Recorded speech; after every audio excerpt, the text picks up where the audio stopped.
Tahu nggak ada kitab Jawa kuno yang mirip banget sama Kama Sutra? Centini.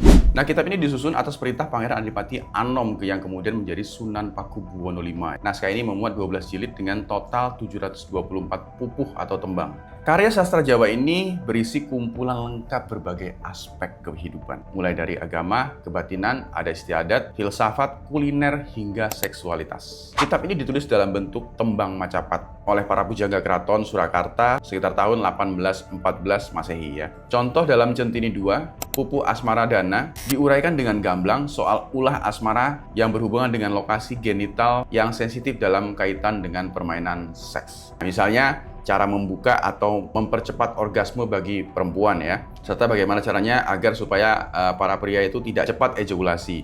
Lalu dalam Centini IV, Pupuh Balabak diuraikan secara belak-belakan juga bagaimana pratingkahing cumbana atau gaya bersetubuh, serta sifat-sifat perempuan dan bagaimana cara membangkitkan nafsu asmaranya.